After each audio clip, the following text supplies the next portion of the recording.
So we have an interesting question today about how to call it, magic, supernatural powers that are supposedly are benefiting people that are learning Kabbalah. Is that the right way to say that? Okay, fine. So we know we have all kinds of stories from previous generations about big rabbis that did all kinds of wondrous things, right? All kinds of things that are basically like miracles. And today, many people are, I think all the generations, people were always interested to know where those powers are coming from, how a person can achieve those wonderful abilities to be able to do all kinds of wondrous things. And many people are interested in Kabbalah just because of that, because they want to be able to do those wonderful things. So, yeah, there's many people that I'm sure that they reaching my videos when they see they teach Kabbalah, and then they get disappointed. Oh, he's just teaching about how to connect to Hashem. That's not what I want. I want to control other people and to show them how important person I am by bending the powers of the universe to my needs. So then they leave my channel. Okay, fine. That's okay for me. Anyhow, so the question is why we don't see so much rabbis that are doing today's kinds of magical, supernatural, phenomenal, whatever.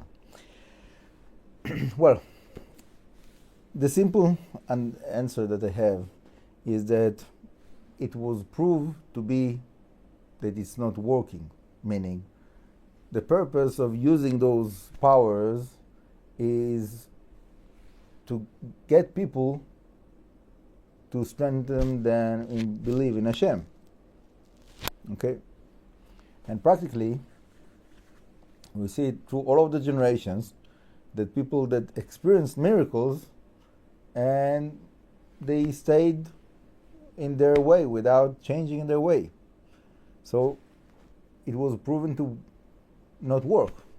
So why to keep on using the same system and to expect to have like different result? That's kind of my personal simple input for that. But obviously we can discuss that a little bit further. But I think that's the main thing. The question is, what is the purpose? What are we gaining? What are we losing? Okay. So maybe to explain the point, I will say a story. There was a rabbi that somebody insulted him.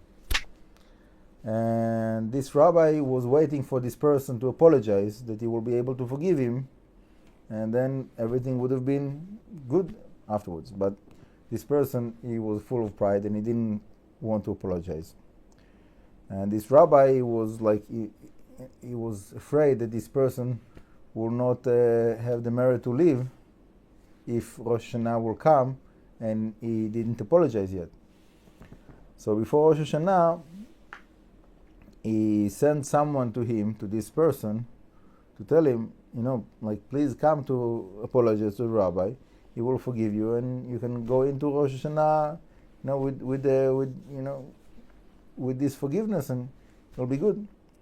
And this person was so full of pride that even though the rabbi sent a messenger to him, he didn't respond, he didn't go, and sure enough, he died in that year.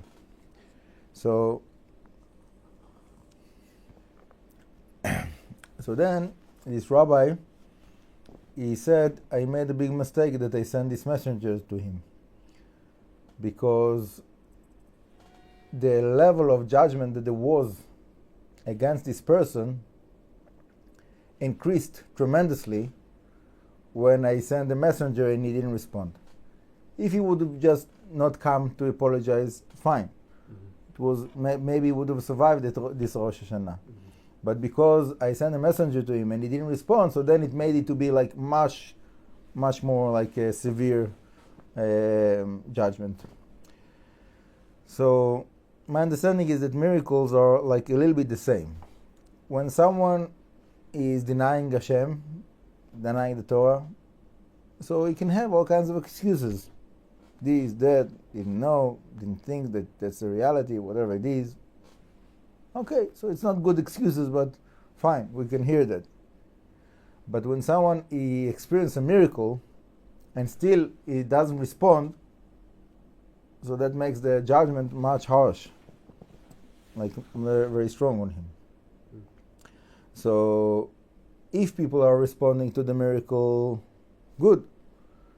But to have a miracle that people are not changing the way, it makes the situation much more severe. Yeah. And we see through the history of the Jewish people so many times that individuals and groups experience miracles and didn't change their ways. So my understanding is that usually it is better not to have any miracles that are revealed in this way because of that. Now, obviously, something like that is not so simple, and there is like different sides for whatever it is. Another thing that we can say is that the positive and negative have to be in balance. That it will be like a challenge for us, right? So, when we see the like miracles as something that is like supernatural positive effect, so God forbid there will be also supernatural negative effect of whatever it is, witchcraft, black magic, whatever it is. So also those kind of things, you don't see them so much. Like you hear stories, maybe, but you don't see them like it used to be in the old times. Yeah? So for me, I don't feel that miracles are needed right now. I think that what is needed is to strengthen our faith in Hashem. And when we are strengthening our faith in Hashem to a very high level, so then we can see miracles all the time.